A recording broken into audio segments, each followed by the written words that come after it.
Hi, welcome to our channel. Jump జిల్లానీలకు hand ఇచ్చిన చంద్రబాబు.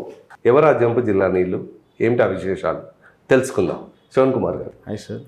ఒక వార్త వస్తున్నది, జంప్ జిల్లానీలకు హ్యాండ్ ఇచ్చిన చంద్రబాబు నాయుడు అని చెప్పి ఒక వార్త ట్రోల్ అవుతుంది. ఎవరు అసలు, ఏంటి అసలు హ్యాండ్ ఇచ్చుడు, నమ్మక ద్రోహం చేయడము, యూజ్ అండ్ త్రో చేయడం అంటేనే చంద్రబాబు నాయుడుకు వెన్నుతో పెట్టే విద్య. ఎదుటి వాళ్ళ ఇద్దరిలో ఉన్నటువంటి మనస్పర్ధలను పెంచి పెద్ద చేసి వాళ్ళని కలిసి ఉండకుండా చేయడంలో రాజకీయ ఎత్తుగడలు ఇవన్నీ కూడా ఇట్లాంటి ఆ విద్యల్లో అరుతేరిన వారు చంద్రబాబు నాయుడు. వైఎస్ఆర్పీ పార్టీలో జగన్మోహన్ రెడ్డి గారు ఒక ఎజెండా తీసుకున్నాడు. అదేమిటంటే సిట్టింగ్లు ఎవరెవరు గెలుస్తారు, ఎవరెవరు గెలవరు, అంటే వ్యతిరేకతలుండే స్థానాలని అవే కాకుండా అవతల పార్టీ నుంచి రాజకీయంగా ఎవరు ముందుకు వస్తున్నారు, అలా బలాబలాలు ఏంటి, స్థానిక సమస్యల వల్ల కానీ ఇతర పార్టీల నుంచి పోటీ చేసే వ్యక్తుల నుంచి కానీ రకరకాల కారణాలతోటి గెలుపోవటములు రిస్క్గా ఉన్నప్పుడు వాళ్ళకి టికెట్ ఇవ్వకపోక గెలిచే అవకాశం ఉన్న వాళ్ళకి టికెట్ ఇచ్చే ఉద్దేశం, లేదా తమ మాట వినని వాళ్ళను, రాజకీయంగా తనను లెక్క చేయని వాళ్ళను రకరకాల బేస్ మీద స్థానాలను మార్చుకోవాలని అనుకోవడం జగన్మోహన్ రెడ్డి చేసినటువంటి విధానం. పక్క రాష్ట్రమైనటువంటి తెలంగాణలో కేసీఆర్ గారు అభ్యర్థుల పట్ల వ్యతిరేకతను లెక్క చేయకుండా అలాంటి అభ్యర్థులను తిరిగి పోటీలో చేయడం వల్ల ఎంత నష్టపోయాడని చెప్పేసి ఆ అనుభవాన్ని దృష్టిలో పెట్టుకొని జగన్మోహన్ రెడ్డి తెలంగాణ ఎన్నికల ఫలిత తర్వాత ఇంకొంచెం స్పీడ్గానే ఎవరెవరైతే తనకు వ్యతిరేకంగా ఉన్నారో, తన మాట వినకపోవడం కానీ గెలవడానికి ఇబ్బందిగా ఉన్నటువంటి అభ్యర్థులకు టికెట్లు ఇవ్వట్లేదని కూడా చాటుగా కాదు నేరుగానే డైరెక్ట్గా చెప్పినాడని కూడా అందరూ కూడా అంటూ ఉంటారు. ప్రతి ఒక్క అభ్యర్థిని పిలిచి అన్నా నీకు టికెట్ రాదే ఈసారి, ఇట్లా ఇబ్బందిగా ఉంది, అట్లా ఉంది, మీరు సర్దుకోండి అని చెప్పాడని కూడా వాళ్ళే చెప్తున్నారు, మనం చెప్పే ముచ్చట కాదు.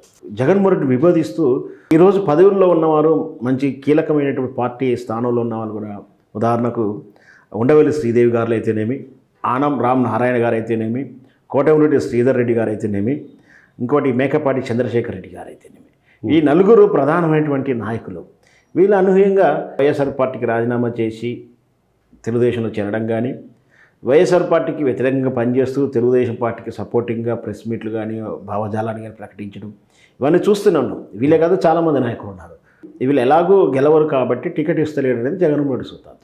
కానీ టికెట్ ఇవ్వట్లేరు కాదు, నేను ఈ పార్టీని విభేదించి అవతల పార్టీకి వెళ్ళి టికెట్ సంపాదించుకున్న ఉద్దేశంతో వాళ్ళ అవతల పార్టీ అంటే తెలుగుదేశం పార్టీతోటి స్నేహపూర్వకమైనటువంటి భావ వ్యక్తిని కానీ ప్రెస్ మీట్లు కానీ పెట్టడం, జగన్మోహన్ని విమర్శించడం, తద్వారా పార్టీ నుంచి బయటకు వచ్చి తెలుగుదేశం పార్టీలో చేరినట్టు, తెలుగుదేశం పార్టీలో చేరేటప్పుడు వీళ్ళకి టికెట్లు ఇస్తామని మాట ఇచ్చినట్టుగా వీళ్ళు చెప్పుకున్నారు. తీరా ఈరోజు ప్రకటించిన స్థానాలు చూస్తే ఓన్లీ నెల్లూరు రోడ్ల నుంచి మన కోటమిరెడ్డి శ్రీధర్ రెడ్డి గారికి మాత్రమే టికెట్ ఇచ్చారు. గుండవెల్లి శ్రీదేవికి, ఆనం నారాయణకి కానీ మేకపాటి కానీ టికెట్ ఇవ్వలేదు. వీళ్ళే కాదు, తృతీయ శ్రేణి నాయకులు చాలామంది పోయారు.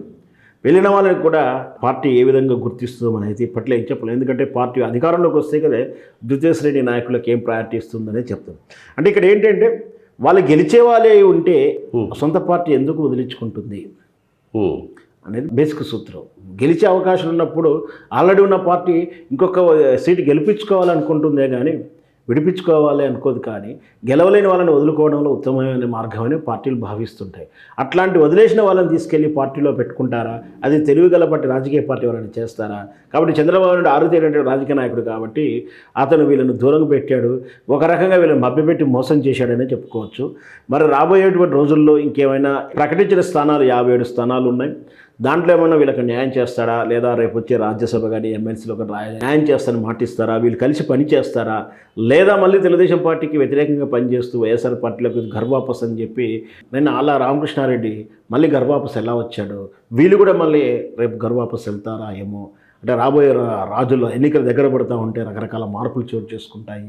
వాళ్ళు వీళ్ళు అవుతారు, వీళ్ళు వాళ్ళు అవుతారు. ఎవరు ఏ పార్టీలో తెలవని జనం కన్ఫ్యూజ్ అవుతుంటున్నారు. పొద్దున ఒక పార్టీ, సాయంత్రం ఒక పార్టీ, అన్న ఒక పార్టీ, తమ్ముడు ఒక పార్టీ, పెళ్ళం ఒక పార్టీ, భర్త ఒక పార్టీ, ఇవన్నీ కూడా ఈ రాజకీయాల్లో ఈ రోజులు కామని. మరి రేపు ఎన్నికల నేపథ్యంలో దగ్గర పడుతూ ఉంటే భారతీయ జనతా పార్టీ వచ్చిన తర్వాత జనతా పార్టీ ఇప్పుడు దూరంగా ఉన్నట్టు కానీ పొత్తులు ఉన్నట్టు కానీ ఏం చెప్పట్లేదు. వాస్తవానికైతే మనము పొత్తులో ఉంటుందనే భావించవచ్చు. వీటితో పాటు కాంగ్రెస్ పార్టీ కూడా ఈ మధ్యకాలంలో బలంగా తయారైంది. ఎక్కడ టికెట్ రాని వాళ్ళు కూడా అక్కడ కూడా పోటీ చేయడం కానీ, లేదా ఇతరత్ర ప్రయారిటీల ప్రకారం పాత కాంగ్రెస్ అంతా కూడా బలమైతే ఇప్పుడు ఆంధ్రప్రదేశ్లో త్రిముఖ పోటీ అయ్యే అవకాశాలు ఉన్నాయి. మరి ఎన్నికల ఫలితాలకు ఈ సీట్ల పంపకం అలకలు ఏ విధంగా ప్రభావం చూపిస్తుందో మనం వేచి చూడాల్సింది. ధన్యవాదాలు శ్రవణ్ కుమార్ గారు. థ్యాంక్ యూ అండి.